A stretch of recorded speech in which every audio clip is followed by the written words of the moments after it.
Hamas को Israel ने ही support और फंड्स दिए। जिस दिन ये इंसिडेंट हुआ था उसी दिन ये 7 अक्टूबर 2023 वाला अटैक प्लान हुआ था। 9 दिसंबर 1987 को एक ऐसी चीज होती है जो इजराइल के गले की हड्डी बन जाती है। टिकटॉक पे एक वीडियो वायरल हो जाती है जिसमें एक यंग पैलेस्टीनी एक रबड़ बुलेट्स थी, ये मॉस्क के जो होली कंपाउंड थे वहां जाके लगी। यूएस ने जो मिडिल ईस्ट में इजराइल नाम का लठ रख रखा है उसको यूएस अब यूज, तो ऐसा नहीं है कि वो जो रिफ्यूजी थे पैलेस्टीनी उनको अरब देशों ने ले लिया। Hamas is a creation of Israel. PLO वाले पैलेस्टीन को बेच के आ गए और जिसका डर था वही हुआ। हमास बम्पर वोटों से 74 सीट से जीत के आती। कुछ मिसाइल्स तो ईरान ने शुगर के पाउडर से बना दी हैं और इन्हीं मिसाइल्स का यूज 2014 में कि हमास ने ऐसा किया क्यों, उसको पता था कि इजराइल वापस अटैक करेगा। देखिए इजराइल की जो पूरी हिस्ट्री है, कैसे जूस आए, कैसे ये देश बना, इनका किंगडम क्या था, जूस को क्यों छोड़ के जाना पड़ा, जेरूसलेम क्रिश्चियन मुस्लिम और जूस के लिए इतना इंपॉर्टेंट कैसे हो गया, ये सब हम एक वीडियो में ऑलरेडी डिस्कस कर चुके हैं। वो वीडियो आप जरूर देखिएगा। इस वीडियो में हम बात करेंगे कि पैलेस्टीन लैंड का ऐसा क्या इशू है जो दुनिया भर की सारी कंट्रीज मिलकर भी सॉल्व नहीं कर पा रही हैं। हमास की शुरू से लेकर आखिरी तक पूरी स्टोरी क्या है, कैसे इजराइल का बनाया हुआ हमास इजराइल पे आज इतना भारी पड़ रहा है और अभी करंट सिचुएशन में भी ये पता होते हुए भी कि इजराइल भारी तरीके से रिटेलिएट करेगा, उसके बाद भी हमास ने हमला क्यों किया, तो ये सारी चीज हम डिटेल में डिस्कस करेंगे। तो देखिए ब्रिटिशर्स के जाने के बाद ये पूरा इशू यूएन में जाता है और 1947 में यूएन पार्टीशन प्लान लेके आता है जिसमें 2 स्टेट सॉल्यूशन लाया गया। 45% एरिया जो था वो पैलेस्टीनियों को दिया गया और 55% एरिया जूस को दिया गया और जो जेरूसलेम था वो यूएन ने अपने कंट्रोल में रखा। ये वो मैप है। ऑरेंज वाला पार्ट पैलेस्टीन का है, ग्रीन वाला पार्ट इजराइल का है और ये पिंक वाला पार्ट जो जेरूसलेम है ये यूएन ने अपने पास रखा है। अब जैसे यूएन ये 2 स्टेट सॉल्यूशन पास करता है तो इजराइल तो खुशी खुशी इसको एक्सेप्ट कर लेता है क्योंकि उसके तो मन की बात हो जाती है, लेकिन अरब कंट्रीज इस चीज को मानने से साफ मना कर देती हैं क्योंकि वो 2 स्टेट सॉल्यूशन नहीं डिमांड कर रहे थे। अरब चाहता था कि सिंगल स्टेट प्लान हो। देखिए 2 स्टेट प्लान मतलब कि 2 कंट्रीज बनाई जाएंगी, इजराइल और पैलेस्टीन, और 1 स्टेट प्लान मतलब कि एक ही कंट्री बनेगी, मान लो पैलेस्टीन बनेगी और उसी के अंदर क्रिश्चियंस मुस्लिम और जूस रहेंगे, वहां मुस्लिम लॉ फॉलो होगा। तो आप नोटिस करोगे जब भी इजराइल और पैलेस्टीन का जो मसला है उसको सुलझाने की बात होती है तो ऑल ओवर वर्ल्ड में 2 स्टेट सॉल्यूशन और सिंगल स्टेट सॉल्यूशन की बात होती है। ज्यादातर कंट्रीज 2 स्टेट सॉल्यूशन की बात करते हैं। तो यूएन 2 स्टेट प्लान इंप्लीमेंट करता है और इजराइल इसको बड़े ही आराम से मान लेता है। 14 मई 1948 को इजराइल इंडिपेंडेंस अनाउंस कर देता है और स्टेट ऑफ इजराइल बना देता है। अब पैलेस्टीन जो था उसकी कोई लीडरशिप नहीं थी, मिलिट्री नहीं थी, तो वो रिटेलिएट नहीं कर पा रहा था। तो अरब कंट्रीज पैलेस्टीन के सपोर्ट में आती हैं। 14 मई 1948 को इजराइल बना था। उसके नेक्स्ट डे 15 मई 1948 को अरब countries Egypt, Syria, Iraq, Lebanon, Jordan मिलके इजराइल पे अटैक कर देते हैं। इजराइल छोटा सा देश था जिसको बने सिर्फ 1 दिन हुआ था, तो देखा जाए तो इतनी सारी कंट्रीज मिलके इजराइल को हरा ही देती, लेकिन ऐसा होता नहीं है। ये वॉर 1 साल तक चलती है और इजराइल अरब कंट्रीज को हरा देता है और हराने के बाद क्या करता है कि यूएन ने जो 2 स्टेट बना के एरिया डिवाइड किया था वो तो दूर की बात, इजराइल उससे ज्यादा एरिया कब्जा कर लेता है। ये देखिए ये लड़ाई से पहले का इजराइल और लड़ाई जीतने के बाद ये जो ग्रीन वाला पार्ट है ये एरिया भी इजराइल अपने पास ले लेता है। और इस इजराइल अरब वॉर के बाद एक एग्रीमेंट होता है जिसे आर्मिस्टिक एग्रीमेंट 1949 भी बोला जाता है। इसमें एक टेम्परेरी लाइन बना दी गई थी जिसे ग्रीन लाइन बोला गया था कि यूएन ने जो कहा वो तो छोड़ो फिलहाल, जब तक कोई इस चीज का हल नहीं निकल पाता है ग्रीन लाइन फॉलो होगी। ये है वो ग्रीन लाइन वाला मैप। तो इस लड़ाई के बाद जो मैप बना वो यूएन वाले मैप से एकदम अलग बना। इसमें ये ब्राउन वाला पार्ट इजिप्ट के पास चला गया और ये पर्पल वाला पार्ट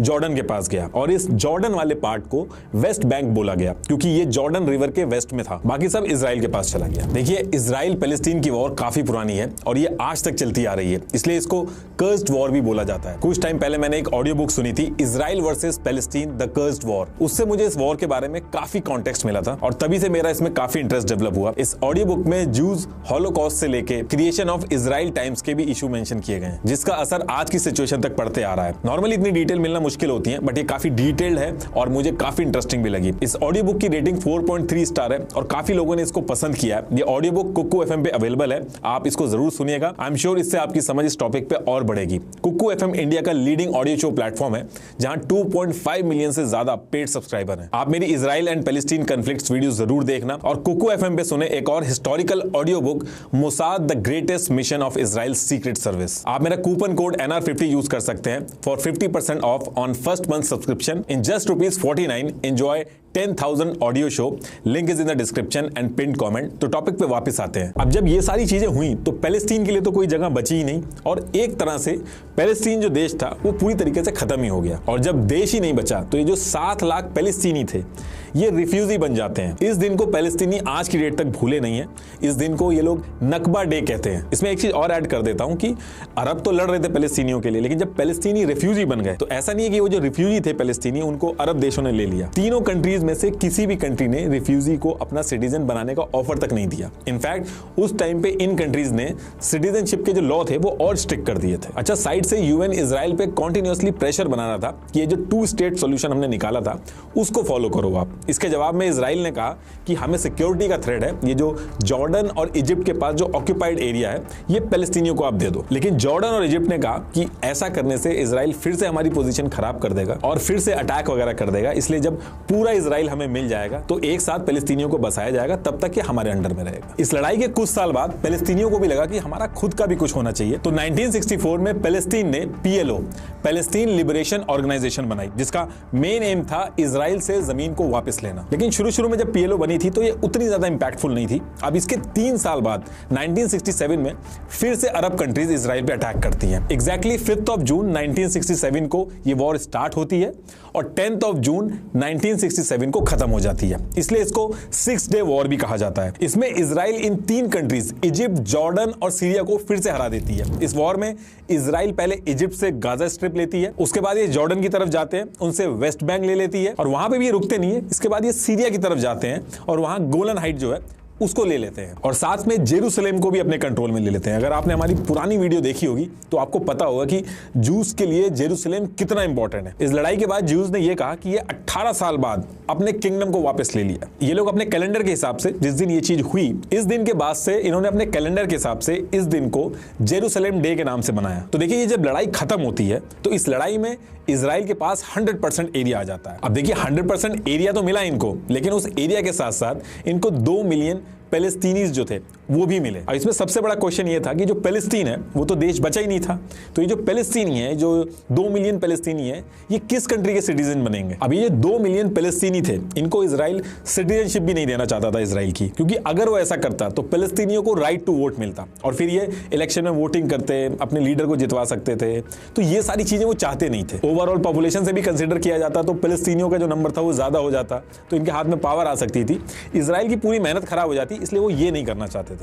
तो ना तो इन 2 मिलियन लोगों को ये सिटीजनशिप दे सकते थे इजराइल की, ना ये कहीं बाहर भेज सकते थे, ना उनको मार सकते थे, और ना ही इनके मन में ये था कि इनको अलग देश बना के दे दें। ऐसा नहीं था कि वेस्ट बैंक और गाजा जो है वो अलग देश बना के इनको दे दें, क्योंकि इनका मानना था कि इनकी सिक्योरिटी जो है वो रिस्क पे आ जाएगी ऐसे। तो इजराइल ने क्या किया, इन्होंने आइडेंटिफाई किया कि कौन कौन से वेस्ट बैंक और गाजा स्ट्रिप के ऐसे इलाके हैं जहां पे पैलेस्टीनियंस रहते हैं। हर गली और हर एरिया आइडेंटिफाई किया और उसको सेक्शन में बांट दिया और इस एरिया में मिलिट्री लगा दी और फिर इनके आसपास के एरिया में धीरे धीरे करके जूस को सेटल करना शुरू किया और जूस को वहां पे सेटल होने पे फ्री में लैंड और घर दिए जाते थे और कई केस में तो सरकारी नौकरियां भी दी जाती थी। एक मैप से समझाता हूं कि मैं कहना क्या चाह रहा हूं। ये इजराइल का मैप है, ये वेस्ट बैंक है और इस वेस्ट बैंक को जूम करेंगे तो ये देखिए ये ऐसे दिखता है। इसमें जो डार्क ब्राउन एरिया है ये पैलेस्टीनियंस के घर हैं, लाइट ब्राउन एरिया में पैलेस्टीनियंस के घर हैं और इजराइल की मिलिट्री कंट्रोल में है। इसमें जो ब्लू डॉट देख रहे हैं आप, इसमें इन्होंने जूस को सेटल किया है और ये जो ब्लू स्क्वायर देख रहे हैं आप, यहाँ पे इन्होंने अपनी मिलिट्री के बेस रखे हैं जिससे हर किसी की मूवमेंट जो है वो कंट्रोल की जा सके, अटैक वगैरह ना हो। और सेम चीज इन्होंने गाजा स्ट्रिप में भी की। देखिए इजराइल के इन एक्शन से समझ में आ गया था कि ये जो बैक टू बैक वॉर हुई है ये किसी को ट्रस्ट नहीं करेंगे और इस जगह को ये पैलेस्टीनियों को देने के मूड में नहीं लग रहे थे। इसलिए आप देखोगे कि आज की डेट तक कोई भी इजरायली नेता हो वो कहेगा कि 2 स्टेट सॉल्यूशन होना चाहिए, लेकिन स्टेट के बॉर्डर क्या होंगे उस पे हमेशा चुप रहता है। यूएन ने इस चीज को लेकर काफी बार बोला कि ये जो जूस यहाँ पे सेटल हो रहे हैं ये इलीगल है, लेकिन इजराइल का कहना था कि हम अपनी सिक्योरिटी रिस्क पे नहीं डाल सकते। यही रीजन है कि जो पैलेस्टीन देश है वो गूगल मैप वगैरह पे अगर आप सर्च करोगे तो आपको मिलेगा नहीं, क्योंकि पैलेस्टीन जो देश है वो बचा ही नहीं। अच्छा, इसमें एक चीज और थी कि गाजा स्ट्रिप हो या फिर वेस्ट बैंक हो, इसके अंदर वाटर सप्लाई, इलेक्ट्रिसिटी, टेलीकम्युनिकेशन सब इजराइल का होता था। तो पहले 1946 में ये मैप था, फिर यूएन ने जो बनाया वो ये था और फिर उसके बाद ये बना और आज की डेट में ये मैप है। अब देखिए सारी चीजें जो इजराइल कर रहा था, इन सारी चीजों को देख के जो अरब कंट्रीज थी ये यूएन पहुंचती हैं और कहती हैं कि 1967 से पहले वाला जो बॉर्डर था, यानी कि जो ग्रीन लाइन थी, जो डिसाइड किया था हम लोगों ने, इजराइल को कह दीजिए कि उस पर वापस चले जाए, और जो गाजा पट्टी है, वेस्ट बैंक है और गोलन हाइट है, उसको आप हमें दे दीजिए। लेकिन इस बार इजराइल ने यूएन को भी मना कर दिया। अब देखिए इतनी लड़ाइयां हो चुकी हैं, 1973 में भी एक लड़ाई हुई थी और अरब भी लड़ाई कर करके थक गए थे, और अब लड़ाई करने पे ये भी डर बन गया था कि जो एरिया था वो और चला जा रहा था। जैसे सीरिया का गोलन हाइट था, वो कब्जा कर लिया था इजराइल ने। तो धीरे धीरे करके इजिप्ट, जॉर्डन ने इजराइल से पीस एग्रीमेंट करके किनारा कर लिया। तो देखिए जब पैलेस्टीनियंस ने देखा कि इजिप्ट और जॉर्डन ने पीस एग्रीमेंट कर लिया, तो इनको इतना समझ में आ गया था कि जो लड़ाई है ये हमें खुद लड़नी पड़ेगी। तो 1964 में जो पीएलओ बनी थी वो इस 1967 की वॉर के बाद दोबारा से एक्टिव हो जाती है। इस बार पैलेस्टीन के खुद के लीडर्स इकट्ठा होते हैं। एक्चुअली इजराइल और उसके बाहर छोटे छोटे ग्रुप्स में पैलेस्टीनियंस जो थे वो इजराइल के खिलाफ अपनी आवाज उठा रहे थे, उन सारे ग्रुप्स को एक साथ लाके पीएलओ बनाई गई। तो एक्चुअल में जो पीएलओ बनी वो मल्टीपल ग्रुप से मिलके बनी। ऐसे ही गाजा स्ट्रिप के अंदर एक यंग रिफ्यूजी था, यासिर अराफात, जो पढ़ाई के लिए पर्शियन गल्फ में चला गया था, लेकिन इसने वहीं पे ही कुछ पैलेस्टीनियों को इकट्ठा करके एक पार्टी बनाई थी जिसका नाम था फतह। ये पार्टी जो थी ये उस टाइम पे इजराइल के खिलाफ रिवोल्यूशनरी स्ट्रगल करती थी। तो ये जो पार्टी थी ये भी पीएलओ से जुड़ गई। पीएलओ जितने भी ग्रुप से मिलकर बना था उसमें सबसे बड़ा ग्रुप जो था वो फतह पार्टी का था, और यही रीजन था कि फतह पार्टी के जो लीडर थे यासिर अराफात, इनको ही पीएलओ का चेयरमैन बनाया गया। इन्होंने चेयरमैन बनते ही पीएलओ को दो तरीके से ऑपरेट किया। एक तो इन्होंने पीएलओ की पॉलिटिकल विंग बनाई, दूसरा इन्होंने पीएलओ की एक ऐसी विंग बनाई जो इजराइल के खिलाफ आर्म स्ट्रगल करे, जो इजराइल की मिलिट्री वगैरह पे अटैक करे, और इन्हीं में से एक थी पैलेस्टीन फदायन। अब इजराइल में ही बैठ के इजराइल के खिलाफ ये सब करना बहुत ही मुश्किल था, तो पीएलओ ने शुरू में इजराइल के बाहर से बैठ के ऑपरेट करना चालू किया। पीएलओ और यासिर अराफात को शुरू में आतंकी बोला गया था, लेकिन आयरनी देखिए आप कि यासिर को आगे चल के नोबेल पीस प्राइज मिला, वो अभी आगे बताऊंगा मैं आपको। तो देखिए जो पीएलओ था ये पहले ईयर 1970 में जॉर्डन से बैठ के ऑपरेशन करता था अपने, लेकिन आगे चल के जब जॉर्डन पे प्रेशर पड़ा तो जॉर्डन ने इनको अपने देश से भगा दिया। फिर इसके बाद करीब एक साल बाद 1971 में ये लोग लेबनान से ऑपरेट करने लगे, लेकिन धीरे धीरे वहां भी इनके ऊपर प्रेशर पड़ा तो इनको लेबनान छोड़ के भी भागना पड़ा। और जब इनकी जनता ने पीएलओ वालों को स्ट्रगल करते हुए देखा तो इनकी काफी रिस्पेक्ट बढ़ी और अरब्स ने भी इनको हेल्प करना चालू किया। जो पीएलओ था वो बहुत ही तेजी से बढ़ने लगा था। पीएलओ के लीडर्स जो डिसाइड करते थे वो पैलेस्टीनियंस मानने लगे थे। लेकिन इसके बाद ईयर आता है 1987 और 9 दिसंबर 1987 को एक ऐसी चीज होती है जो इजराइल के गले की हड्डी बन जाती है। एक्चुअली इजराइल में जो गाजा स्ट्रिप थी वहां पे एक रिफ्यूजी कैंप था जिसका नाम था जबालिया रिफ्यूजी कैंप। इस कैंप के पास से एक इजरायली डिफेंस ट्रक जो था वो जा रहा था और उस ट्रक ने ऐसा एक्सीडेंट किया कि वहां पे एक कार थी, उससे 4 लोगों की डेथ हो गई। और ये जो 4 लोग थे जिनकी जान गई थी जबालिया रिफ्यूजी कैंप में ही रहते थे। अब इन 4 लोगों का जब फ्यूनरल निकलता है तो इसमें 10,000 से ज्यादा पैलेस्टीनियंस जो थे वो इकट्ठा हो गए थे और सब बहुत ही ज्यादा गुस्से में थे। और धीरे धीरे ये बात होने लगी कि ये जो एक्सीडेंट किया गया है ये जानबूझ के किया गया है। और फिर भीड़ जो थी वो बेकाबू हो जाती है। भीड़ जो थी वो इजराइल के जो कैंप वगैरह थे उन पर अटैक करती थी, बॉटल्स में आग लगा के फेंकती थी, प्रोटेस्ट करने लगी, कई तरीके से वायलेंस किए, जो वॉल्स थी वहां पे इजराइल के खिलाफ गालियां लिखने लगी। तो उस एरिया में ये सारी चीजें शुरू हो जाती हैं। अब इसके रिस्पॉन्स में इजराइल 80,000 से ज्यादा सोल्जर्स जो थे वो गाजा स्ट्रिप में भेज देता है और इससे टेंशन और बढ़ जाती है। जो लोकल पैलेस्टीनीज थे और जो इजरायली फोर्सेस थी दोनों तरफ से बहुत ज्यादा जाने गई। धीरे धीरे जो बात थी गाजा स्ट्रिप से वेस्ट बैंक की तरफ पहुंच जाती है और वहां के भी जो पैलेस्टीनियंस थे वो भी भड़क जाते हैं। और इस टाइम पे पीएलओ के जो लीडर्स थे वो भी अपने लोगों के साथ आ जाते हैं। ये पहली बार था जब इजरायली फोर्सेस जो थी वो बैकफुट पे आती हुई दिख रही थी, क्योंकि कन्वेंशनल वॉर जो थी उसमें तो इजराइल जीत रहा था, लेकिन ऐसी आम लोगों की भीड़ में आप 100 टैंक भी लाके खड़ा कर दो, आपको कैसे पता चलेगा कि इनमें से कौन अटैकर है और कौन नॉर्मल आदमी है जो अपना काम करने जा रहा है। 6 साल तक कॉन्टिन्यूअसली ये लड़ाई चलती है। इस चीज को बोला गया फर्स्ट इंतफादा, जो कि 8 दिसंबर 1987 को शुरू हुआ था और 13 सितंबर 1993 को खत्म हुआ था। अच्छा, जब ये फर्स्ट इंतफादा गाजा स्ट्रिप के अंदर चल रहा था तो गाजा स्ट्रिप में एक ऑर्गेनाइजेशन थी मुस्लिम ब्रदरहुड नाम से। अच्छा, ये जो ऑर्गेनाइजेशन थी मुस्लिम ब्रदरहुड, इसको इजराइल ने गाजा स्ट्रिप के अंदर इस्लामिक सेंटर बनाने के लिए, चैरिटी करने के लिए, जो गरीब पैलेस्टीनीज थे उनके लिए पैसे इकट्ठे करना हो या फिर बच्चों के लिए स्कूल वगैरह बनाना हो, ये सब करने के लिए अलाउ कर रखा था। ये जो ऑर्गेनाइजेशन थी ये थी तो पैलेस्टीनियों के सपोर्ट में, लेकिन ये पीएलओ वगैरह के साथ मिलके आर्म स्ट्रगल नहीं करती थी, वायलेंस नहीं करती थी। ये उस टाइम पे गाजा स्ट्रिप के अंदर इस्लाम की टीचिंग को बढ़ावा दे रही थी, इसलिए इसको इजराइल की जो मिलिट्री थी, गवर्नमेंट थी, वो इसको काफी फंड भी करती थी मस्जिद वगैरह बनाने के लिए गाजा स्ट्रिप के अंदर। और इस वजह से गाजा स्ट्रिप के अंदर इनके जो पैलेस्टीनी फॉलोअर्स थे वो बहुत तेजी से बढ़ रहे थे। अब जब ये फर्स्ट इंतफादा हुआ गाजा स्ट्रिप के अंदर और ये जो ट्रक वाला इंसिडेंट हुआ, तो 10 दिसंबर 1987 को मुस्लिम ब्रदरहुड के कुछ लीडर इकट्ठा होते हैं और एक मीटिंग की शेख अहमद यासीन के घर पे।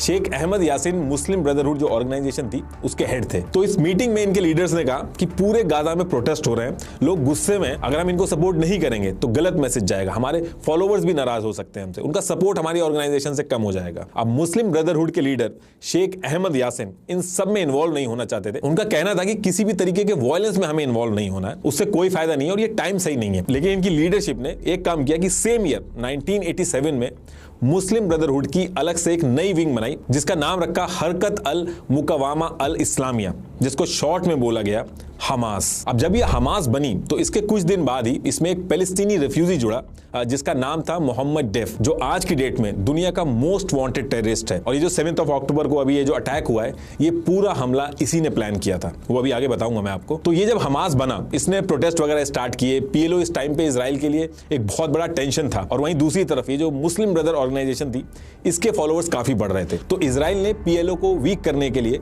डिवाइड एंड रूल की पॉलिसी अपनाई। पीएलओ के अगेंस्ट में हमास को इजराइल ने ही सपोर्ट और फंड्स दिए ताकि ये लोग पीएलओ के अगेंस्ट में खड़े हो जाएं। ये बात former Republican congressman Ron Paul ने officially floor of the house के सामने एक्सेप्ट की थी कि हमास को पीएलओ के यासिर अराफात को काउंटर करने के लिए बनाया गया था। Hamas was encouraged and really started by Israel because they wanted Hamas to counteract Yasser Arafat. और यासिर अराफात जो पीएलओ के हेड थे, उन्होंने खुद ये चीज इटालियन न्यूज़पेपर में बताई थी कि Hamas is a creation of Israel. In fact Israel के ब्रिगेडियर जनरल यिटजिक जो गाजा में काफी टाइम से थे, उन्होंने न्यूयॉर्क टाइम्स में बताया कि उन्होंने हमास को शुरू में फंडिंग की थी और मदद भी की थी और आगे चल के यही हमास उनके खिलाफ अटैक करने लगा था। इवान जो कि इजराइल की तरफ से गाजा स्ट्रिप में 2 डेकेड तक थे, उन्होंने ऑफिशियल स्टेटमेंट में कहा, Hamas to my great regret is Israel's creation. इन्होंने लेटर भी लिखा था अपने सीनियर्स को कि ये डिवाइड एंड रूल की पॉलिसी इजराइल को बैकफायर करेगी और आगे चल के ये बात सच निकलती है। ये चीज, ये जो हमास इन्होंने बनाई थी, ये आज की डेट तक इनको परेशान कर रही है। इजराइल ने इतनी आर्मीज को हराया जंग में, इतनी सारी वॉर्स जीती, लेकिन हमास के गुरिल्ला वॉरफेयर का कभी कोई सॉलिड प्लान नहीं आया इनके पास, जिसकी वजह से ना जाने कितने मासूमों की जान गई। जब ये फर्स्ट इंतफादा चल रहा था तो हमास 2 साल तक तो चुप रहा, पीसफुली प्रोटेस्ट वगैरह करे, लेकिन इसने अपने असली रंग दिखाए 1989 में। इन्होंने अपना पहला अटैक किया जिसमें इन्होंने 2 इजरायली अवीसस पोर्टस एंड साडोन, इन दोनों को मारा और यहां से ये डे बाय डे ब्रूटल होते गए। इन्होंने बच्चों की बसेस में आग लगाई, बॉम्ब फेंके, बहुत डिस्ट्रक्शन किए। ये इस हद तक रेडिकल हुए थे, ये खुद ही बॉम्ब पहन के लोगों पे जाके अटैक कर देते थे। और जहां बाकी पैलेस्टीनियंस ग्रुप जो थे वो इजराइल की मिनिस्ट्री से लड़ाई कर रहे थे, वहां की आर्मी से लड़ाई कर रहे थे, इन्होंने सिविलियंस को टारगेट किया और फिर धीरे धीरे आगे चल के इन्होंने अपनी पॉलिटिकल विंग भी बनाई। फर्स्ट इंतफादा 1987 से 1983 तक चलता है और इसमें इजराइल इतना परेशान होता है कि पहली बार वो डिस्कशन के लिए रेडी होता है। फर्स्ट इंतफादा जो हुआ था उसने एक्चुअल में अरब वर्ल्ड जो था उसको एक रास्ता दिखा दिया था कि जो इजराइल फोर्सेज हैं उसको बैकफुट पे कैसे लाया जा सकता है। तो जब डिस्कशन स्टार्ट होता है तो शुरू में इजराइल के पीएम राबिन और पीएलओ की तरफ से यासिर अराफात, तो इन्होंने सीक्रेटली बिना किसी को बताए, नॉर्वे का एक शहर है ऑस्लो, उसके अंदर इनकी नेगोशिएशन स्टार्ट हुई और इसको मीडिएट कर रहे थे बिल क्लिंटन और नॉर्वे की जो गवर्नमेंट थी वो इसको मीडिएट कर रही थी। जब सब फाइनल हो गया तो उसके बाद ये चीज ओपन हुई और व्हाइट हाउस के अंदर 13 सितंबर 1993 को ऑस्लो एग्रीमेंट साइन कर दिया गया। इस एग्रीमेंट के अंदर यह था कि पहले तो इजराइल और पैलेस्टीन जो है ये दोनों एक दूसरे को रिकॉग्नाइज करेंगे, दूसरे दोनों लोग मिलकर कुछ कंडीशन सेट करेंगे, जिसमें से एक ये था कि वेस्ट बैंक और गाजा स्ट्रिप जो है ये पैलेस्टीनियन अथॉरिटी को दे दिया जाएगा, जिसके पहले प्रेसिडेंट यासिर अराफात होंगे। इस एग्रीमेंट के बाद पैलेस्टीन एक देश तो नहीं बना, लेकिन कुछ छोटी छोटी चीजें हुई, जैसे कि वेस्ट बैंक और गाजा में पैलेस्टीनियंस जो रह रहे थे उनके छोटे छोटे कंसर्न रहते थे, उसको रिजॉल्व करने के लिए पीएलओ के थ्रू एक पैलेस्टीनियन अथॉरिटी बनाई गई। उसमें मेंबर जोड़े गए और इंटरनल इलेक्शन और वोटिंग सिस्टम इंट्रोड्यूस किया गया। मतलब कि जिस पार्टी को ज्यादा वोट मिलेंगे वो इन दोनों एरिया वेस्ट बैंक और गाजा में पैलेस्टीनियंस जो हैं उनके इशू को आगे रखेंगे। एक तरह से वोटिंग इस चीज की थी कि पूरे पैलेस्टीनियंस जो हैं, वो जो जनता है उनका रिप्रेजेंटेटिव कौन होगा उसकी वोटिंग होगी। इसमें वेस्ट बैंक और गाजा के एरिया को 3 सेक्शन में बांट दिया गया। एरिया ए जिसमें गवर्नमेंट और सिक्योरिटी दोनों कंट्रोल जो है वो पैलेस्टीनियंस के पास रहेगा। एरिया बी जिसमें गवर्नमेंट कंट्रोल पैलेस्टीनियंस के पास रहेगा और जो सिक्योरिटी कंट्रोल होगा वो इजराइल के पास रहेगा। एरिया सी जिसमें पूरा कंट्रोल इजराइल के पास रहेगा। इस ओस्लो एग्रीमेंट के लिए यासिर अराफात और इजराइल के पीएम को नोबेल प्राइज भी दिया गया, लेकिन इस ओस्लो अकॉर्ड की वजह से इजराइल और पैलेस्टीन दोनों के लोग गुस्सा हो गए थे। ये झाक राबिन जो कि इजराइल के पीएम थे, उनको इस चीज के लिए गोली मार दी गई थी और जिस इजरायली सरकार ने इस एग्रीमेंट के लिए डिसीजन लिया था उस सरकार को भी हटा दिया गया। इस एग्रीमेंट के अपोज में एक इजराइल के अंदर एक रैली भी निकाली गई थी जिसका नाम था डेथ टू राबिन। उसमें अभी के जो पीएम है बेंजामिन नेतन्याहू वो भी शामिल हुए थे। इसके बाद नेतन्याहू पीएम बने और उन्होंने इस पीस एग्रीमेंट से किनारा कर लिया। चाहे पीएलओ हो या इजराइल हो, जो भी पीस एग्रीमेंट की बात करता था वो खत्म हो जाता था। उसको गद्दार कहते थे, देशद्रोही कहते थे। इस एग्रीमेंट के बाद यासिर अराफात जो थे उनकी जनता भी उनसे गुस्सा हो गई और पीएलओ की पॉपुलैरिटी जो थी वो भी कम हो गई। पैलेस्तीनी लोग कह रहे थे कि कहाँ हम पूरे एरिया की बात कर रहे हैं और कहाँ ये तुम छोटी छोटी चीजें मान के आ गए। इधर हमास जो था उसने भी कहना स्टार्ट किया कि पीएलओ वाले पैलेस्तीन को बेच के आ गए। इसके बाद हमास ने कई सारे हमले करे, फिर इजरायली गवर्नमेंट ने भी कई सारे हमले करे, दोनों तरफ से सिविलियंस की जान गई। बात इतनी खराब हुई कि ओस्लो एग्रीमेंट जो था वो ठंडे बस्ते में चला गया और पीएलओ जो था जिसकी इमेज बहुत अच्छी थी पैलेस्टीनियंस के सामने, वो इमेज भी खराब हो गई। उनका जो रुतबा था पीएलओ का वो भी गिर गया। अब जो सपोर्ट था वो हमास को जा रहा था। लोगों को लग रहा था कि हमास ही है जो पैलेस्तीन उनको वापस दिलाएगा। इसकी वजह से हमास और पीएलओ की जो फतह पार्टी थी उसमें भी बहुत सारे क्लैशेस होने लगे। इसके बाद ईयर आता है 2000 और 28 सितंबर 2000 को ऐसी सिचुएशन बनती है कि सेकंड इंतफादा शुरू हो जाता है। एक्चुअली इजराइल के जो पीएम थे वो 1000 सिक्योरिटी गार्ड लेके टेंपल माउंट, जिसको अल हरम और अल शरीफ भी कहते हैं, वहां चले गए थे। वहां जाके उन्होंने कुछ बयान भी दे दिए थे जिसमें से एक ये था कि टेंपल माउंट जो है वो जूस का है। इससे जो पैलेस्टीनियंस थे वो फिर से भड़क जाते हैं, आम जनता भड़क जाती है और वायलेंस फिर से शुरू हो जाता है। जगह जगह पे प्रोटेस्ट हुए, कई लोगों की जान गई, हमास ने भी बहुत भारी अटैक किया और ये वाला जो सेकंड इंतफादा था ये 2000 से 2005 तक चला। इसको शांत करने के लिए इजराइल ने गाजा स्ट्रिप में जितने भी जूस थे उनको गाजा स्ट्रिप से पूरी तरीके से हटा दिया और सेकंड इंतफादा का ये फायदा हुआ कि थोड़ा सा बैकफुट पे आई इजरायली गवर्नमेंट। उन्होंने जो जूस थे जो गाजा स्ट्रिप में थे वो पीछे कर लिए और गाजा स्ट्रिप जो था अब उसमें पूरी तरीके से पैलेस्टीनियंस बचे थे। गाजा स्ट्रिप की बात करूं तो 2004 तक 7826 जो जूस थे वो उसमें रहते थे और सेकंड इंतफादा के बाद ये सारे के सारे छोड़ के चले गए थे। इसके बाद नवंबर 2004 में जब पीएलओ के हेड यासिर अराफात की डेथ होती है और महमूद अब्बास जो कि फतह पार्टी के थे ये पीएलओ के चेयरमैन बनते हैं और इसके बाद पीएलओ और वीक ही पड़ती है। दूसरी तरफ हमास जो थी वो और पॉपुलर होती है। जब पीएलओ ने पूरे इजराइल को लेने की बात की तो पीएलओ आगे बढ़ी और जब हमास ने पूरे इजराइल को लेने की बात की तो हमास आगे बढ़ा और ये दोनों पार्टी हमास और पीएलए की फतह पार्टी ये दोनों आपस में बहुत ही ज्यादा लड़ने लगी। इसके बाद 26 जनवरी 2006 को वेस्ट बैंक और गाजा में इंटरनल इलेक्शन होने थे कि कौन पैलेस्टीनियंस का रिप्रेजेंटेटिव बनेगा। तो इजराइल और यूएस दोनों नहीं चाहते थे कि हमास जीते क्योंकि इन्होंने बहुत ज्यादा अटैक किए थे, परेशान किया था इजराइल को और इजराइल को रिकॉग्नाइज करने के लिए भी रेडी नहीं थे। पीएलओ, यूएस और इजराइल तीनों बहुत ही श्योर थे कि पीएलओ ही जीतेगा इस इलेक्शन में। इजराइल ने सिक्योरिटी का हवाला देके कई इलाकों में हमास को कैंपेनिंग भी नहीं करने दी। तो इसके बाद इलेक्शन हो जाते हैं और 29 जनवरी 2006 को रिजल्ट आता है और जिसका डर था वही हुआ। हमास बम्पर वोटों से 74 सीट से जीत के आती है। सारे पैलेस्टीनियंस जो थे वो इसको सपोर्ट कर रहे थे और हमास का जो लीडर था इस्माइल हानिया जो कि अभी भी लीडर है, ये जो अभी रिसेंटली 7 अक्टूबर को अटैक हुआ है उसमें भी ये शामिल था। तो इसने सोचा अब गाजा और वेस्ट बैंक पे ये खुद रूल करेगा। तो इस इलेक्शन के बाद हमास को शर्तें मानने को बोला जाता है, इजराइल को रिकॉग्नाइज करने को बोला जाता है और भी कई सारी चीजें उसको मानने को बोला जाता है, लेकिन हमास पूरी तरीके से मना कर देता है। तो जैसे ही हमास मना करता है तो सबसे पहले तो इजराइल जो पैलेस्टीनियन से टैक्स कलेक्ट करके पैलेस्टीनियन की अथॉरिटी को देता था वो उसने देना बंद कर दिया। उसके बाद यूएस जो एड देता था वो बंद कर दिया। अब बात इतनी बढ़ती है कि दोनों पार्टी जो फतह पार्टी और हमास इनके जो लीडर्स हैं और इनके जो सपोर्टर्स हैं वो आपस में भिड़ जाते हैं, हथियार उठा लेते हैं।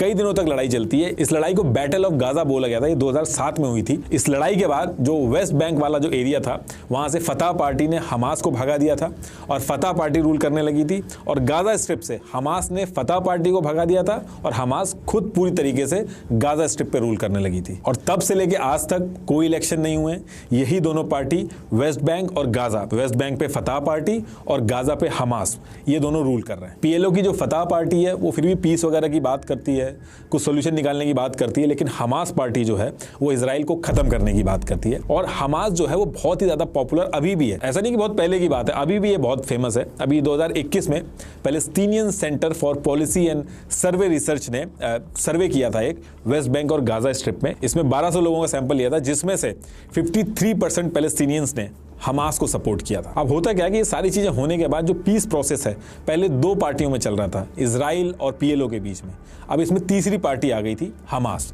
तो जो पहले से ही फंसी हुई चीज थी वो और कॉम्प्लिकेटेड हो गई। हमास को जो है अरब से भी सपोर्ट मिलने लगा, ईरान ने बहुत सपोर्ट किया हमास को, इसको हथियार वगैरह भी दिए। तो उन हथियारों का यूज करके एक बार नहीं काफी सालों से हमास गाजा पट्टी में बैठे बैठे ही इजराइल पे बैक टू बैक मिसाइलें मारता रहता है टाइम टू टाइम जब भी कोई इशू होता है। और इसी हमास के अटैक की वजह से इजराइल ने आयरन डोम डेवलप किया था जो हवा में ही मिसाइल्स को रोक देता है। हमास ने 2006, 2008, 2009, 2012, 2014, 2018, 19, 2021, 2022 और ये जो 2023 है, अगर इसको भी इंक्लूड कर लें तो इन सारे सालों में मिसाइलें छोड़ी हैं और अटैक किया इजराइल पे। और फिर उसके बाद इजराइल वापस अटैक करके इनको मारती है, उसमें सिविलियंस भी मरते हैं। और इधर से जब हमास मारता है तो जो इजराइल के सिविलियंस हैं उनकी जान जाती है। इस वजह से गाजा स्ट्रिप को इजराइल ने हर तरह से ब्लॉक कर दिया है, मतलब कि एयर, लैंड, वाटर किसी भी तरीके से ये बाहर मूव नहीं कर सकते। पूरा का पूरा जो गाजा स्ट्रिप है वो ब्लॉक है। क्वारंटाइन जैसे करते थे पहले, उस तरीके से क्वारंटाइन कर दिया। यहां तक कि गाजा स्ट्रिप का मूवमेंट वेस्ट बैंक जो है वहां पे भी रिस्ट्रिक्ट किया गया है, परमिशन वगैरह लेके जानी पड़ती है। तो कई सारे ऐसे पैलेस्टीनियंस भी हैं जिन्होंने अपने लीडर्स को देखा ही नहीं, कभी मिले ही नहीं है, उन्होंने सिर्फ टीवी पे ही देखा। और क्योंकि गाजा स्ट्रिप जो है वो चारों तरफ से ब्लॉक है, इजराइल ने ब्लॉक कर रखा है, चाहे वो एयर हो, वाटर हो, लैंड हो, तो हमास ने इसका सोल्यूशन निकाला। इन्होंने गाजा स्ट्रिप के अंदर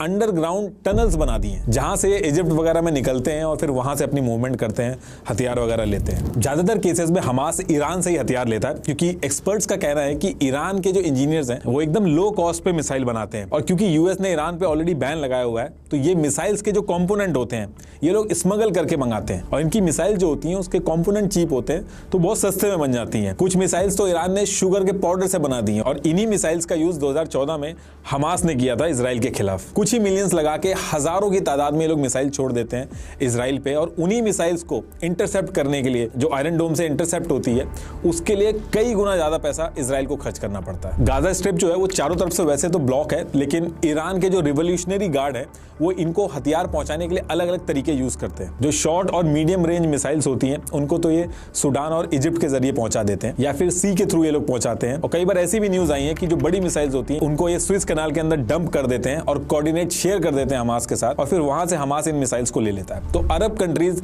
जब चाहे इजराइल को चेक पे रखने के लिए अटैक करा सकती हैं। तो देखिए, हमास ने जो अटैक किए हैं वो तो बहुत सारे किए हैं, लेकिन अभी ये जो करंट म्यूजिक फेस्टिवल वाला जो इंसिडेंट हुआ है 7 अक्टूबर को, उसका जो मेन रीजन है उसके पीछे 2021 की इजराइल और हमास की जो लड़ाई हुई थी वो रीजन है। और ये चीज हमास के जो लीडर्स हैं उन्होंने ऑडियो रिकॉर्ड में भी बोली है। ये 2021 वाली जो लड़ाई थी वो इतनी एस्केलेट हुई थी कि जिस दिन ये इंसिडेंट हुआ था उसी दिन ये 7 अक्टूबर 2023 वाला अटैक प्लान हुआ था। एक्चुअली 2021 में हुआ क्या था कि जो जेरूसलेम है वहां पे इस्लामिक वक्त के ऑफिशियल ने क्लेम किया कि इजरायली ऑफिसर्स जो थे उन्होंने लाउड स्पीकर की वायर काट दी उनकी। और ऐसा उन्होंने इसलिए किया क्योंकि नेक्स्ट डे जो वेस्टर्न वॉल थी वहां पे एक मेमोरियल डे स्पीच होनी थी, और ये लोग नहीं चाहते थे कि उस टाइम पे रिचुअल प्रेयर जो होती है मुस्लिम्स की वो हो। इसको लेके इजरायली सिक्योरिटी जो थी, पैलेस्टीनियन जो थे, उनमें काफी बहस होती है, झगड़े होते हैं।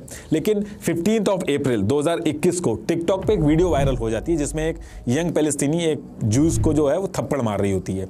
ये वीडियो के बाद और वीडियोस आती हैं और काफी ज्यादा मामला एस्केलेट हो जाता है। और इसके बाद जो इजरायली सिक्योरिटी फोर्सेस थी उनके ऊपर पत्थर, फायर क्रैकर्स जो है ये सब पैलेस्टीनियंस फेंकते हैं, और उसके जवाब में इधर से stun grenades, tear gases, rubber की बुलेट ये सब फेंकी जाती है। और वहां के जो लोग हैं उनका ये कहना है कि ये जो बुलेट्स थी, रबड़ बुलेट्स थी, ये मॉस्क के जो होली कंपाउंड थे वहां जाके लगी हैं। इस इंसिडेंट के बाद जैसे हमास को पता चलता है तो हमास हर बार की तरह गाजा स्ट्रिप से ही मिसाइल्स फेंकता है और इसके बदले में इजराइल जो है वो भी अटैक करता है। बहुत सारे सिविलियंस की जो है वो जान जाती है। लेकिन अल-अक्सा मस्जिद में जो हुआ था उसको लेके अरब वर्ल्ड जो था उसमें भी बहुत गुस्सा था। लेकिन मोहम्मद डेफ जो था उसने उसी पर्टिकुलर दिन पे, अभी ये जो 7 अक्टूबर का जो हमला हुआ था, ये उसी दिन प्लान कर लिया था। इस पूरे अटैक का जो आइडिया था ये मोहम्मद डेफ जो कि हमास अल कसम ये जो ब्रिगेड है उसका हेड है उसका था। और इस प्लान में इसका साथ दिया था सिनवार जो कि गाजा के अंदर हमास का लीडर है, उसने इसको सपोर्ट किया था। और साथ में हमास का चीफ इस्माइल हनीय जो कतर के दोहा में रह रहा है उसने सपोर्ट किया था। ये तीनों जो हैं पूरे वर्ल्ड ने इनको आतंकी घोषित कर रखा है, लेकिन उसके बाद भी ये बचे हुए हैं। इन तीनों में मोहम्मद डिफ जो है वो सबसे खतरनाक है। इसका नाम डिफ इसलिए है क्योंकि अरेबिक में जो डिफ का जो मतलब होता है उसका मतलब होता है गेस्ट यानी कि मेहमान। और गेस्ट इसलिए कहा जाता है क्योंकि कई सालों से एक ही जगह पे कुछ घंटे से ज्यादा टिकता ही नहीं है। दुनिया के मोस्ट वांटेड में से एक है। 5 से 7 बार इस पे अटैक हो चुका है। 2014 में एक बार इस पे अटैक हुआ था जिसमें इसकी बेटी, बेटा, वाइफ ये सब मर गए थे, लेकिन ये बच के निकल गया था। 7 बार अटैक होने की वजह से इसकी एक आंख, एक हाथ और एक पैर चला गया। लेकिन कहा जाता है कि ये गाजा के जो टनल हैं जो कि अंडरग्राउंड है उनमें ये रहता है और इसकी कोई फोटो भी नहीं है। सिर्फ आज तक एक ही फोटो इसकी रिलीज हो पाई है और कोई नहीं हुई है। तो ये 3 थे, ये मेन थे। इन्होंने अटैक प्लान किया और इन्होंने जो डेट डिसाइड की वो 7 अक्टूबर की डेट डिसाइड की इसी साल की, यानी 7 अक्टूबर 2023। इस पूरे हमले को जो इन्होंने नाम दिया ऑपरेशन अल-अक्सा फ्लड। और ये नाम इसलिए रखा था क्योंकि मई 2021 में जो हुआ था उसका इनको बदला लेना था, इसलिए नाम रखा था। तो अब डिस्कस कर लेते हैं कि करंट सिचुएशन में इन्होंने करा क्या। तो 6 अक्टूबर 2023 को एक सुपरनोवा सुकोट गैदरिंग म्यूजिक फेस्टिवल होना था। इजराइल के वेस्टर्न नेगव डेजर्ट में होना था। गाजा स्ट्रिप से करीब ये 5 किलोमीटर की दूरी पे था। ये जो म्यूजिक फेस्टिवल था इसको होना तो सदर्न इजराइल के सिमचेट टोरा में होना था, लेकिन इनकी किस्मत खराब थी। वहां पे ऑलरेडी कोई फेस्टिवल हो रहा था तो लास्ट मिनट में यानी कि लास्ट 2 दिन पहले ही ऑर्गेनाइजर ने ये जगह चुनी जो कि 5 किलोमीटर दूर थी गाजा स्ट्रिप से। करीब 3000 से 5000 लोग इसमें शाम को ही पहुंच गए थे। रात भर यहाँ पे फेस्टिवल चला और चलते चलते सुबह हो गई, करीब 6 बजे के आसपास बजे थे। ठीक इसी टाइम पे मॉर्निंग में हमास के मिलिटेंट गाजा स्ट्रिप से कई ग्रुप्स में निकलते हैं। एक ग्रुप इनका बाय लैंड निकलता है, लेकिन क्योंकि चारों तरफ से स्ट्रॉन्ग फेंस लगी हुई थी तो उसको तोड़ने के लिए इन्होंने बुलडोजर का यूज किया और जीप लगी हुई थी वहां पे। उन जीप में ये लोग बैठते हैं और आगे निकलते हैं। सेम टाइम पे दूसरा ग्रुप जो था इनका वो पानी के रास्ते से इजराइल पे पहुंचता है और तीसरा ग्रुप इनका हवा में मोटराइज्ड पैराग्लाइडर लेके पहुंचता है। और एट द सेम टाइम इनका एक ग्रुप गाजा स्ट्रिप पे सेट किया था इन्होंने, जो गाजा स्ट्रिप से मिसाइल छोड़ेगा। टोटल 5000 से ज्यादा मिसाइल्स इन्होंने इजराइल पे छोड़ी थी। इनको पता था कि आयरन डोम जो है वो मिसाइल को रोक लेता है, इसलिए इन्होंने एक साथ सारी मिसाइल छोड़ी थी ताकि आयरन डोम जो है वो सारी मिसाइल्स को एक साथ ट्रैक ना कर पाए। 6:30 बजे मॉर्निंग में ये जो अटैक है वो स्टार्ट होता है। 7 बजे के आसपास बाकी ग्रुप जो थे वो इजराइल और गाजा के बॉर्डर वाले इलाकों में, जिसमें नहाल, होलेट, नीर, नेटिव, हसारा, बेरी और कफारजा थे, इनमें ये घुसते हैं और जो मिलता है उनको मारते हैं, चाहे बच्चे हों या बड़े हों। इस अटैक के स्टार्ट होते ही मोहम्मद डेफ एक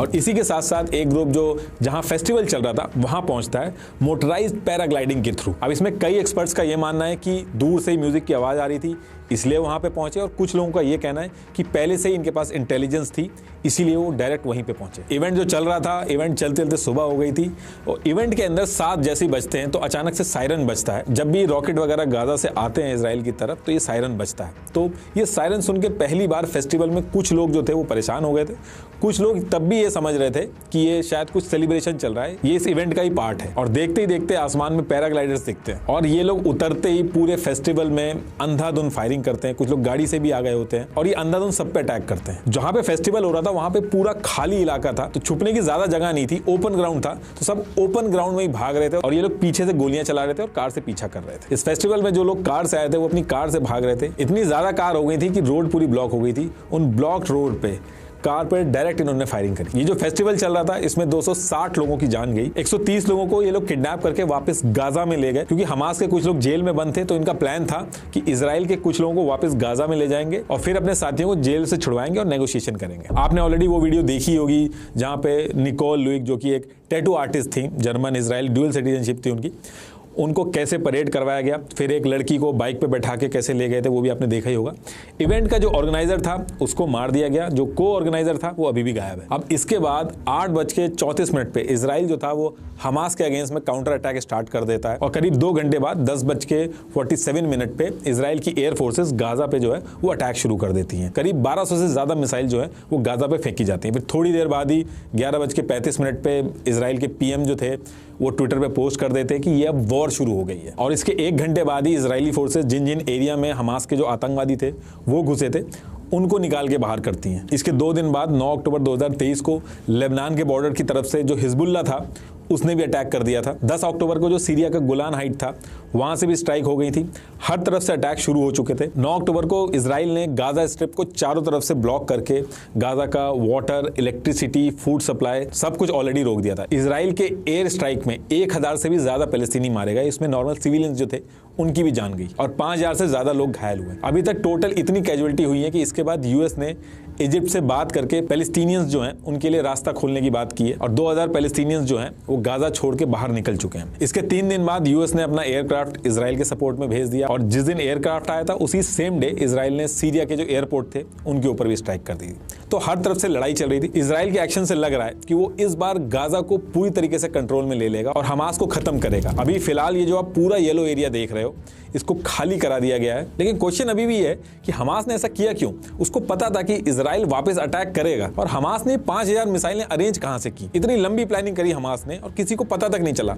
ईरान का क्या रोल है? बहुत सारी थ्योरियां हैं जिसमें से एक थ्योरी मैं आपके सामने रखता हूं। देखिए ये ब्लू वाला जो है एक स्टैंडर्ड रूट है ट्रेड का। ये रूट यूएस के लिए बहुत इंपॉर्टेंट है क्योंकि इस रूट से ट्रेड होता है और पैसा बनता है। इधर इंडो पैसिफिक से यूरोप जाना हो तो कंट्रीज इसी रूट का यूज करती है और इसमें यूएस का फायदा होता है। और इसके काउंटर में रशिया ने इससे काफी छोटा रूट डेवलप कर दिया है जो इंडिया से स्टार्ट होकर ईरान से होते हुए यूरोप पहुंचता है, जिसको एनएसटीसी कहते हैं। अभी जो एनएसटीसी वाला रूट है ये छोटा भी है और इसमें पैसा भी कम लगेगा, टाइम भी कम लगेगा, तो इसकी रेलेवेंस ज्यादा है। और जो स्टैंडर्ड रूट था वो धीरे धीरे इररेलेवेंट होगा, इसकी ज्यादा इंपॉर्टेंस बढ़ेगी। ये जो रेड वाला जो है ये एनएसटीसी रूट है, इससे यूएस का पूरा गेम खराब होगा। तो यूएस ने इसके काउंटर में आईएमईसी इंट्रोड्यूस किया। ये भी इंडिया से ही शुरू होगा, सऊदी अरेबिया से होते हुए, इजराइल से होते हुए यूरोप पहुंचेगा। G20 में जब इसकी बात आगे बढ़ी तो ईरान ने इस चीज से परेशान होकर कई सारे स्टेटमेंट भी दिए थे कि मिडिल ईस्ट में ये जो रूट है ये सक्सेसफुल नहीं होगा, वहां ऑलरेडी बहुत ज्यादा टेंशन है। इस तरीके के स्टेटमेंट दिए थे। एक्चुअली सऊदी अरेबिया जो है वो इजराइल को रिकॉग्नाइज नहीं करता है, तो कई लोगों ने कहा कि ये सक्सेसफुल ही नहीं हो पाया। देखिए इजिप्ट ने इजराइल को रिकॉग्नाइज किया, जॉर्डन ने इजराइल को रिकॉग्नाइज किया, ये पूरा ग्रीन जो है इतनी कंट्रीज ने इजराइल को रिकॉग्नाइज किया। किसी कंट्री को रिकॉग्नाइज ना करने का मतलब होता है कि आप उस कंट्री से ट्रेड नहीं कर सकते, आपके जो सिटीजन हैं, जो आपके लोग हैं वो उस कंट्री जा नहीं सकते, क्योंकि रिकॉग्नाइज ना करने की वजह से जो पूरी कंट्री है उसकी एग्जिस्टेंस ही खत्म हो जाती है। अब अगर यूएस जो है वो सऊदी और इजराइल के बीच के रिलेशन सही नहीं करेगा तो ये जो पूरा रूट है ये फेल हो जाएगा। इसलिए इस टाइम पे यूएस जो है वो सऊदी के साथ नॉर्मलाइजेशन की एक डील कर रहा है। सऊदी ने डिफेंस वगैरह जो मांगा है यूएस ने सबके लिए हाँ करी है क्योंकि उसकी नीड है, और इधर से यूएस ने डिमांड करी है कि वो बस इजराइल को रिकॉग्नाइज कर ले। और हाल फिलहाल में इजराइल और सऊदी अरेबिया ने ये इंडिकेशन भी दिए, उनके स्टेटमेंट आप देखोगे तो इंडिकेशन भी दिए हैं, उससे लग रहा था कि सऊदी अरेबिया जो है वो इजराइल को रिकॉग्नाइज करने वाला है। और वैसे भी सऊदी अरेबिया से अगर रूट जाएगा, ट्रेड रूट जाएगा, तो सऊदी अरेबिया का भी फायदा होगा, इसलिए वो एग्री होता हुआ भी दिख रहा था। लेकिन आप कोइंसिडेंस देखिए कि G20 में सब बात आगे बढ़ती है और इधर अटैक हो जाता है। अब इस अटैक से दिक्कत ये हो गई है, अब जो इजराइल है वो रिटेलिएट करेगा और गाजा में अटैक करेगा, जिससे आम पैलेस्टीनी जो है उसकी भी जान जाएगी। अरब वर्ल्ड की जो जनता है वो इस चीज को बिल्कुल फेवर नहीं करेगी, अपने लीडर्स पे प्रेशर बनाती है। टर्की की जो जनता है वो तो अपने लीडर से ये तक कह रही कि आप अपने सोल्जर्स क्यों नहीं भेज रहे हो इजराइल के खिलाफ। तो ऐसे टाइम पे अगर सऊदी अरेबिया इजराइल को रिकॉग्नाइज करने की बात करेगा तो अरब वर्ल्ड में जो उसकी रेपुटेशन है वो कम हो जाएगी। दूसरी चीज, ईरान जो है वो अरब वर्ल्ड जो है, जो मिडिल ईस्ट का, उसका लीडर भी बनना चाहता है। तो इस अटैक की वजह से हुआ यह है कि सऊदी अरेबिया का इजराइल को रिकॉग्नाइज करना फिलहाल के लिए तो डिले हो गया है। मतलब भले ही होगा आगे कि नहीं होगा ये तो पता नहीं, लेकिन फिलहाल के लिए तो डिले हो गया है। और जो ट्रेड रूट है आईएमईसी का, ये भी खतरे में आ गया है। अब चाहे ईरान का अरब वर्ल्ड का लीडर बनना हो, चाहे ये जो ट्रेड रूट है इसको रुकवाना हो, इस लड़ाई से सबसे ज्यादा जो फायदा हो रहा है वो ईरान का ही हो रहा है, और इसीलिए जो उंगलियां हैं वो ईरान के ऊपर उठ रही हैं। लेकिन इस पूरे केस में रशिया ने एकदम उल्टी बात कह दी है। रशिया की स्पोक्स पर्सन मारिया जो है, उन्होंने कहा कि ऐसा क्या कोइंसिडेंस है कि यूएस ने जस्ट 1 महीने पहले यूक्रेन की जो आर्म सप्लाई है वो बंद कर दी, जो पूरी दुनिया के लिए शॉकिंग था। तो रशिया की स्पोक्स पर्सन का कहना है कि यूएस की जो CIA है फाइव आइज हैं, इन सबको पता ही नहीं चला कि हमास इतने टाइम से अटैक प्लान कर रहा था। उनका यह कहना है कि यूएस को 100% पता था, उन्होंने जानबूझ के मोसाद को नहीं बताया। यही रीजन था कि मोसाद उस चीज को ट्रैक नहीं कर पाया। 1 महीने पहले यूएस ने जो यूक्रेन के आर्म सप्लाई रोके थे, अब उसको वो मिडिल ईस्ट में यूज करेगा। यूएस ने जो मिडिल ईस्ट में इजराइल नाम का लठ रख रखा है, उसको यूएस अब यूज करेगा मिडिल ईस्ट को चेक में रखने के लिए। अब देखिए, थ्योरीज तो बहुत आ रही हैं, लेकिन ये जितना सिंपल लग रहा है ऑब्वियसली ये उतना सिंपल नहीं है। बस हमास ने ऐसे ही उठ के अटैक कर दिया, ये इतना सिंपल नहीं है। इसमें बहुत सारे इंटरेस्ट फंसे हुए हैं, बहुत बड़ी बड़ी पावर जो हैं उनके गेम्स चल रहे हैं। लास्ट में एक बार फिर से आपको बता दूं कि कुकू एफएम की audio book Israel versus Palestine the cursed war जरूर सुनिएगा, लिंक मैंने डिस्क्रिप्शन में दे दिया। Thank you.